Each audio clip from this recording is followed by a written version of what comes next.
पूर्ण ब्रह्म परमात्मा आज प्रार्थना कर सामने बैठकर निर्विणानितरां भूमन् असदिन्द्रियतर्षणा येन संभाव्यमानेन प्रपन्नान्दं तमः प्रभो। हे प्रभु, मैं आपको जान चुकी हूँ, मैं आपसे कुछ पूछना चाहती हूँ, आपकी शरण में हूँ मैं। देखो, हमारी नजर में गुण ग्रहण करने की आदत हो जाए ना नजर में, तो भगवान हमको अपने घर में ही दिख सकता है, कहीं दूर जाने की जरूरत नहीं है। अपने घर में ही हम अपने परिवार में ही किसी न किसी के रूप में भगवान को ढूंढ सकते हैं। देवहूति माता ने तो बेटे में ही भगवान देख लिया ना। हे प्रभु, मैं आपकी शरण में हूँ, मेरा निवेदन आपसे इतना ही है, मैं आपसे पूछना चाहती हूँ, शायद इस दुनिया में ऐसी कोई दूसरी नारी नहीं होगी जिसने अपनी इंद्रियों को इतना सुख दिया होगा। आपके पिताजी कर्दम ऋषि के 1000 वर्षों के विहार में मैंने अपनी इंद्रियों को हर प्रकार का सुख देने का प्रयास किया है। शायद दूसरी कोई ऐसी नारी नहीं होगी संसार में जिसने मेरे बराबर अपनी इंद्रियों को सुख पहुंचाया हो। लेकिन प्रभु, इतना सुख पहुंचाने के बाद में भी आज भी मेरी इंद्रियां मुझे प्यासी की प्यासी ही लगती है, आज भी अतृप्त इंद्रियां लगती है। इंद्रियां प्यासी है तो मन कैसे तृप्त होवे, मन कैसे बस में हो, क्योंकि मन को ये इंद्रियां अपनी अपनी तरफ खींचती है। हे प्रभु, मैं आपसे पूछना चाहती हूँ, मन को वश में करने का उपाय क्या है? कोई सरल उपाय बताइए। दूसरी बात मैं आपसे पूछना चाहती हूँ, बंधन और मुक्ति के बारे में पूछना चाहती हूँ। बंधन और मुक्ति क्या है? मैं बचपन से सुनती आ रही हूँ बंधन और मुक्ति के बारे में। क्या बंधन और मुक्ति शरीर का होता है, या बंधन और मुक्ति मन का होता है, या बंधन और मुक्ति आत्मा का होता है? कृपया, मैं आपकी शरण में हूँ, हे प्रभु, मुझे बताने की कोशिश करें, प्रयास करें, कृपा करें। देवहूति माता ने बड़ा सुंदर प्रश्न किया है। भगवान ने कहा, कपिल भगवान ने, हे माँ, आपने जो प्रश्न किया वह जगत कल्याण का प्रश्न है। बड़ा सुंदर उत्तर दिया माँ। आप इंद्रियों को वश में करना चाहती हो, मन को वश में करना चाहती हो, तो मैं एक ही बात कहना चाहता हूँ आपको, संयम एक ऐसी चीज है, संयम के माध्यम से हम अपनी इंद्रियों को वश में कर सकते हैं।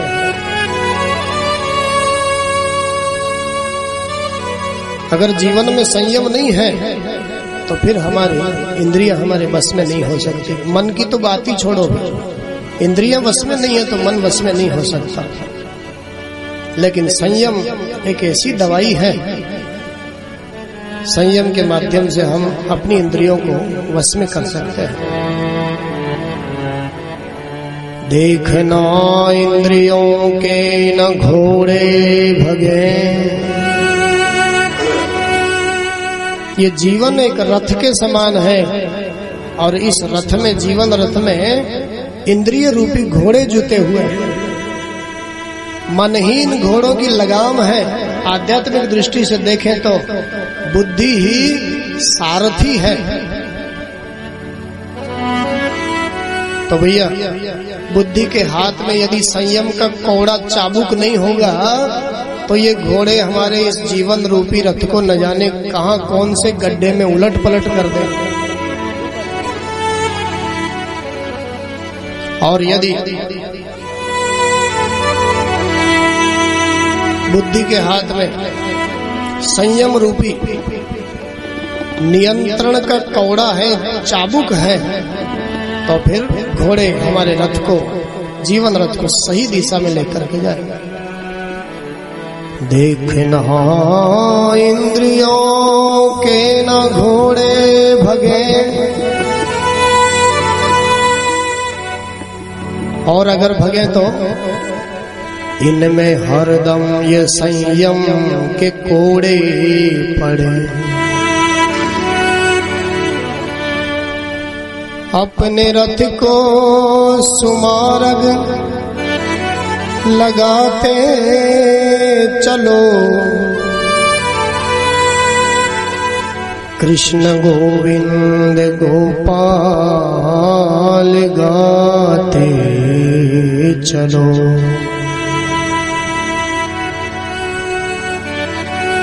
कपिल भगवान कह रहे माँ, इंद्रियों पर नियंत्रण संयम के माध्यम से हो सकता है। बिना संयम का जीवन ठीक जीवन नहीं है।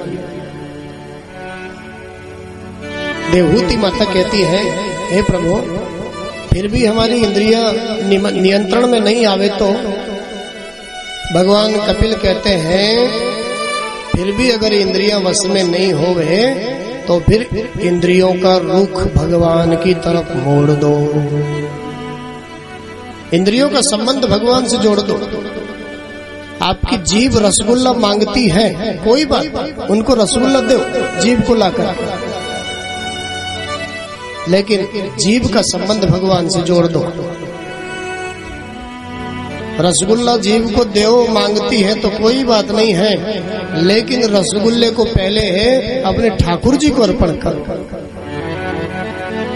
ठाकुर जी को अर्पण करके फिर अपनी जीभ को दे। क्या होगा उससे? उस वस्तु में जो दोष है वह दोष की निवृत्ति हो जाएगी, और फिर उसको आप उपयोग करोगे ठाकुर जी को अर्पण करने के बाद में, तो आपकी बुद्धि में किसी प्रकार की विकृति नहीं आ पाएगी। बिना भगवद अर्पण किए हुए किसी चीज को स्वीकारो ही मत, ऐसा नियम ले लो। जो भी आप खाते हो पहले अपने ठाकुर जी को अर्पण कर, जितनी बार खाते हो। हाँ, सुबह सुबह नाश्ता करते हो, पहले ठाकुर जी को, हे प्रभु भोग लगाइए, तुलसी पधरा दी है, जैसा तैसा आपके लिए बनाया है, प्रयास करके। अपने लिए मत बनाओ, अपने लिए मत बनाओ। आपकी रसोई में भोग बनना चाहिए। भोग किसके लिए? ठाकुर के लिए। आजकल रसोई में भोग नहीं बनता, खाना बनता। खाना खाना मत बनाओ, भोग बनाओ। क्या कर रहे हो साहब? लड्डू गोपाल जी के लिए भोग बना रहे हैं साहब, ठाकुर जी के लिए भोग बनाओ। भोग बनाओ रसोई में, अपने लिए मत बनाओ। ठाकुर जी का भोग जब बन जाए ना, ठाकुर जी को अर्पण करके तुलसी पधरा करके, भाव की तो बात है। ठाकुर जी को भोग लगाओ और फिर उस भोग को प्रसाद बुद्धि से पाओ। प्रसाद के रूप में, हे ठाकुर जी आपने पा लिया, अब आपका प्रसाद हम भी पाते हैं और हमारे परिवार के लोगों को भी पवाते हैं। ऐसा करके देखो, फिर देखो किसी परिवार के किसी सदस्य की बुद्धि बिगड़े तो फिर कहो। लेकिन हम ठाकुर जी के लिए नहीं बनाते, हम अपने खाने के लिए बनाते हैं। और गीता में गोविंद अर्जुन से कहते हैं, हे अर्जुन, जो स्वयं के लिए पकाते हैं, मुझे अर्पण किए बिना स्वयं के लिए जो पकाते हैं, भुंजते ते त्वघम पापात् ये पचन्त्यात्म कारणात्, जो केवल अपने लिए पकाते हैं समझो वह अपने ही पापों को खाते हैं। मैं तो इतना पढ़ा लिखा नहीं हूं, लेकिन आप लोग तो सब जानते ही हो। जो अनुभव संतों से मिला है वही मैं तो परोस रहा हूं आप लोगों को। तो भैया इंद्रियों का संबंध भगवान से जोड़ो। मैं आपको कहां तक बताऊं, केवल भोजन की खाने पीने की बात छोड़ो, आपको नया कपड़ा भी पहनना हो ना तो वह भी पहले अपने ठाकुर जी को पहनाओ। हे ठाकुर जी, ये नई पोशाक लाए हैं, पहले आप धारण करो और फिर हम प्रसाद बुद्धि से इसको धारण करें। नया कोई आभूषण पहनने की इच्छा हो जाए, पहले ठाकुर जी को पहनाओ। आपके जीवन में कोई होना तो चाहिए, आपके जीवन में कोई है नहीं अभी। आप जो भी कुछ करते हो, हम जो भी कुछ करते हैं अपने लिए करते हैं। हम अभी तो आभूषण बनवाते हैं, अपने लिए बनवाते हैं, कपड़े खरीदते हैं नए नए, अपने लिए खरीदते हैं, भोजन बनाते हैं, अपने लिए बनाते हैं। तो भैया बुद्धि कैसे सुधरे? नियम ले लो, आज के बाद बिना ठाकुर जी को अर्पण किए हुए कुछ भी उपयोग नहीं करेंगे जीवन में। फिर देखो बदलाव जीवन का। कोई झूठी बात नहीं कह रहा हूं मैं आपसे, भक्तों का यही जीवन है। गोस्वामी तुलसीदास जी महाराज कहते हैं रामचरितमानस में, तुम ही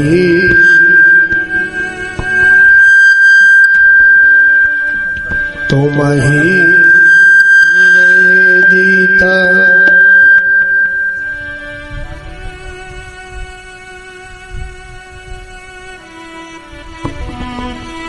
तुम ही निवेदित भोजन करहि, तुम ही निवेदित भोजन करहि, प्रभु प्रसाद पट भूषण धरहि, प्रभु प्रसाद पट भूषण धरहि,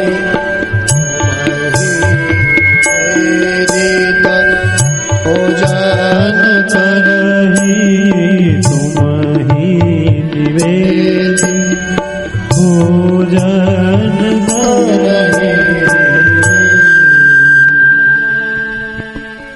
बोले भक्तवत्सल भगवान की जय हो। तुम ही निवेदित भोजन करहि, प्रभु प्रसाद पट भूषण धरहि।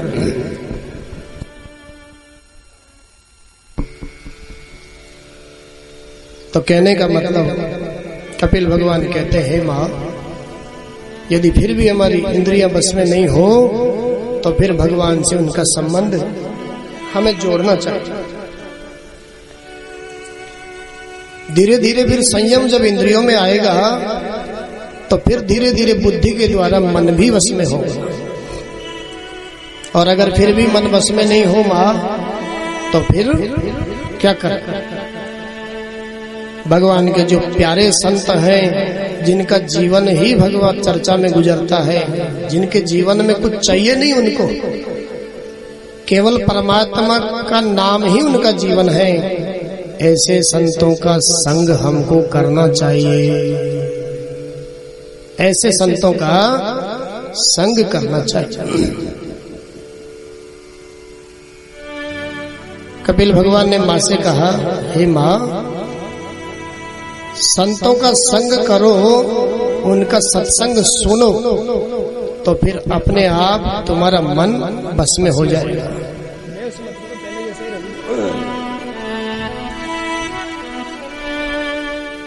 माता जी ने कहा, अच्छी बात है प्रभु, बहुत अच्छी बात कही आपने।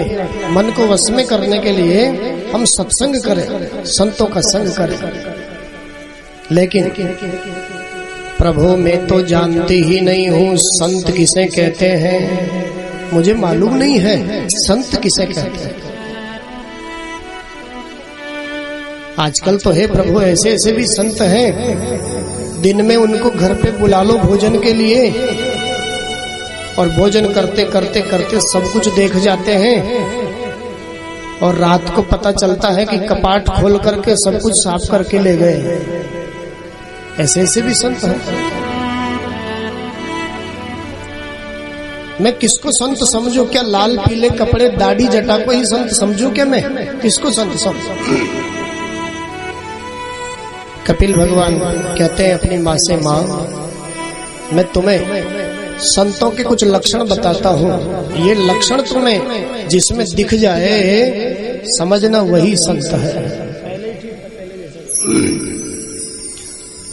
जिसमें ये लक्षण माँ तुम्हें दिखाई दे जावे समझ लो वही संत है। लक्षण बताए संतों के। हे माँ, तितिक्षवः कारुणिका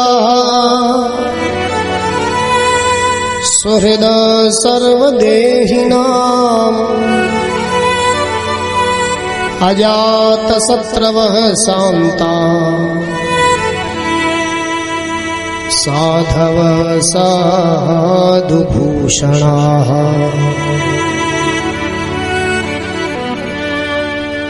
कपिल भगवान कहते हैं, माँ संत का सबसे पहला लक्षण है, भक्त का सबसे पहला लक्षण है सहनशीलता।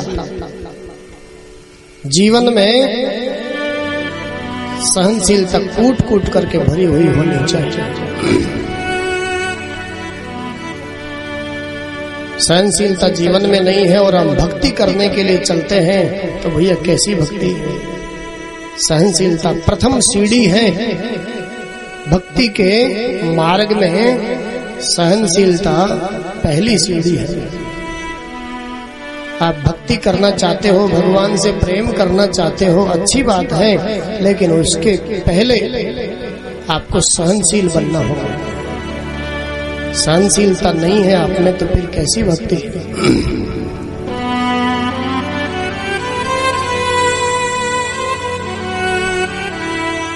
सब भक्ति करना चाहते हैं, भगवान से प्रेम करना चाहते हैं, लेकिन उनको जब ये कहा जाता है कि भैया सहन करना सीखो, तो उनका एक ही जवाब होता है, महाराज और चाहे जो करवाओ आप सब करने को तैयार, लेकिन सहन ही नहीं होता मुझसे बस। हाँ, अरे भैया सहन नहीं होता तो फिर कैसी भक्ति करोगे? भक्ति की प्रथम सीढ़ी का नाम, प्रथम सूत्र का नाम है सहनशीलता। अगर आपने सहनशीलता को अपना लिया ना जीवन में, वो आपका भजन प्रारंभ हो गया। आप फिर 2-2 घंटे माला लेकर के बैठते हो, नहीं बैठते हो, कोई फर्क नहीं पड़ता। सहनशीलता को आपने अपना लिया। कैसी सहनशीलता?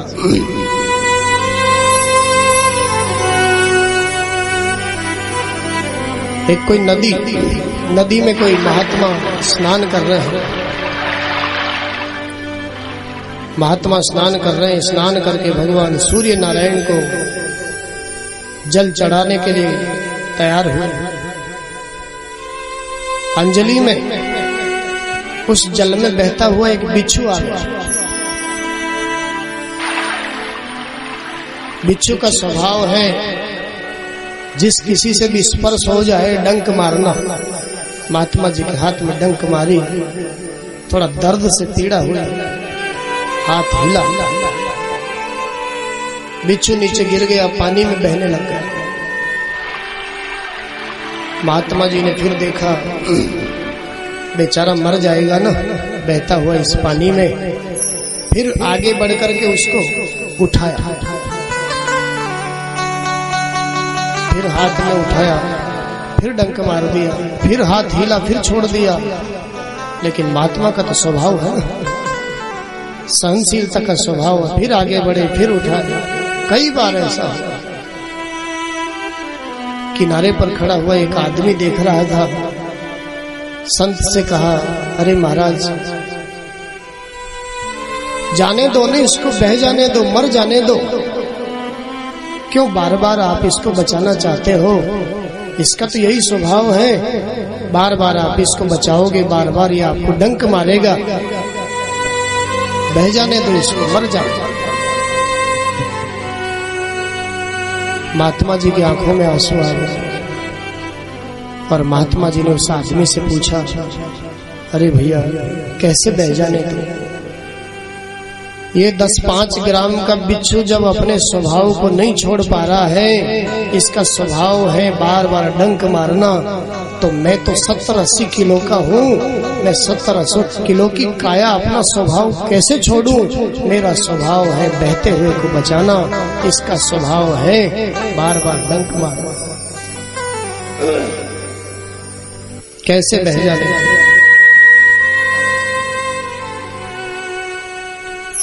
तो भैया ऐसी सहनशीलता जिसमें हो उसका नाम संत है, उसका नाम भक्त है।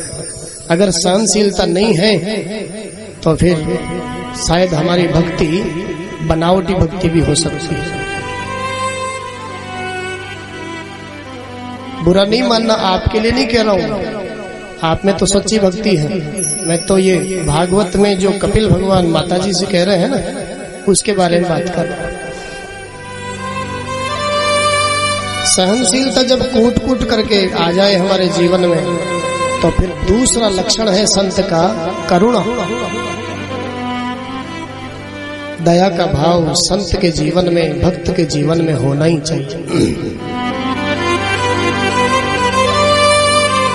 जिसके जीवन में दया नहीं है वो कैसा संत है? केवल दाढ़ी जटा बढ़ाने का नाम संत नहीं है, लाल पीले कपड़े पहनने का नाम संत नहीं है। अगर केवल जटा बढ़ाने का नाम ही संत होता तो मोर के तो कितनी बड़ी बड़ी जटाएं होती, वो संतों की गिनती में पहले आता। दया का भाव होना चाहिए, जिसमें दया भरी हुई है उसका नाम संत है। समस्त प्राणियों का जो मित्र है, संसार के समस्त प्राणियों का जो मित्र है उसका नाम संत है। देश का नाम संत नहीं है।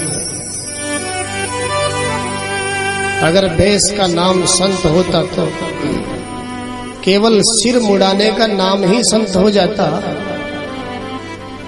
तो फिर भैया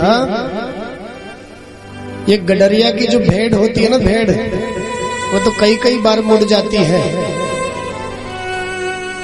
अगर राख भभूति रमाने से ही हम संत हो जाते तो फिर ये कुमार का गधा तो राख में ही लौटता रहता है सारे। केवल भेष का नाम संत नहीं। राख के रमाने से कौन नर तरता है, ये गधा क्यों न तरे, जाका राख में ही घर है। जटा के बढ़ाने से कौन नर तरता है, ये मोर क्यों न तरे, जाका लांबा लांबा पर है।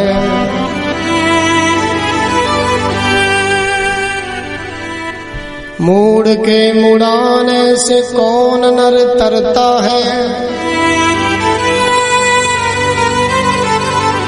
ये भेड़ क्यों न तरे, जाका बार बार मुड़े सर है। भवसागर यदि तरना चाहो भैया, सब पाखंड छोड़ कर राम राम कर रे।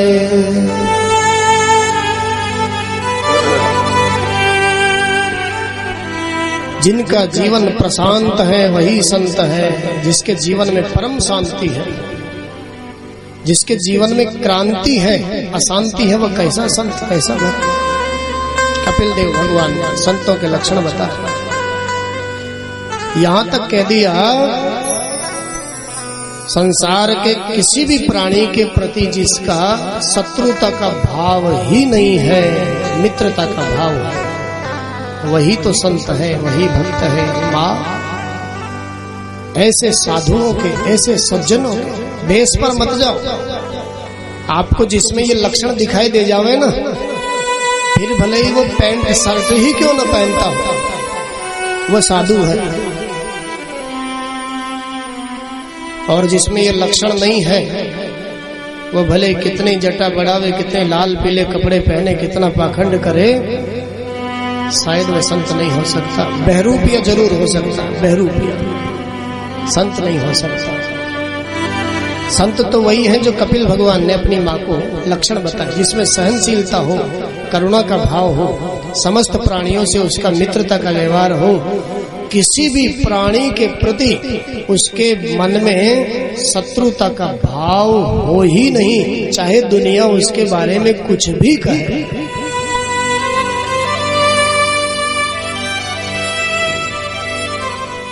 जिसके पास बैठने से हमको भी परम शांति का अनुभव हो, उसके जीवन में तो शांति हो ही, लेकिन हम उसके पास जाकर के बैठे हैं तो हमें भी परम शांति का अनुभव हो। माँ, ऐसे संतों का हम संग करें तो हमारा मन जरूर वश में होगा। और आपने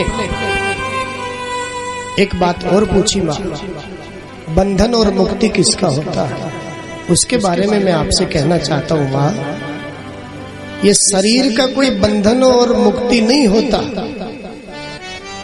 5 तत्वों से हमारा शरीर बना है, और जब शरीर पूरा हो जाता है तो 5 तत्वों में ही विलीन हो जाता है। मिट्टी में मिट्टी मिल जाती है, अग्नि में अग्नि मिल जाती है, आकाश में आकाश मिल जाता है, 5 तत्वों में विलीन हो जाता है, तो शरीर यही रह जाता है, स्थूल शरीर। तो शरीर का कोई बंधन नहीं है, कोई मुक्ति नहीं है। दूसरी बात आपने कहा मां, आत्मा का भी कोई बंधन और मुक्ति नहीं है। क्यों? आत्मा ऐसा तत्व है जिसके बारे में गोविंद ने कहा है, नैनम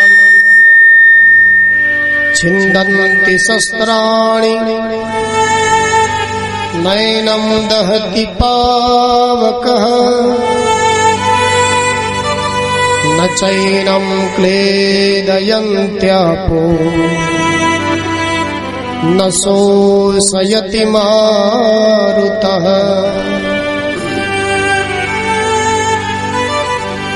आत्मा ऐसा तत्व है जिसको कोई जल गला नहीं सकता, कोई हवा सुखा नहीं सकती, कोई शस्त्र काट नहीं सकता, कोई आग जला नहीं सकती। तो आत्मा को कोई बंधन ही नहीं है, तो उसकी मुक्ति कैसी? आत्मा का भी मां कोई बंधन और मुक्ति नहीं होता।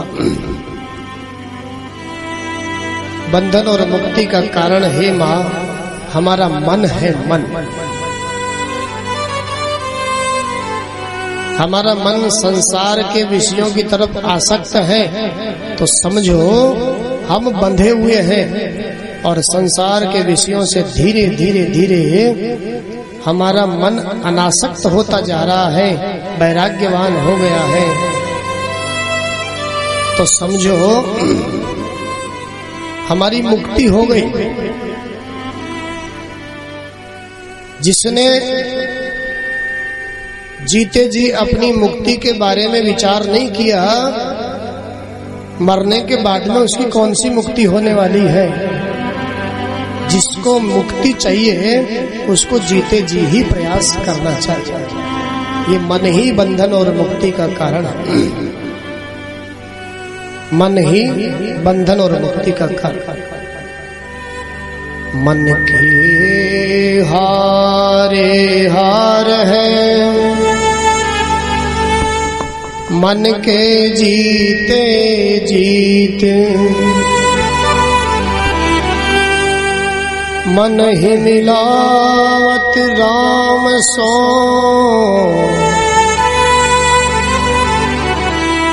मन ही करत फजीत।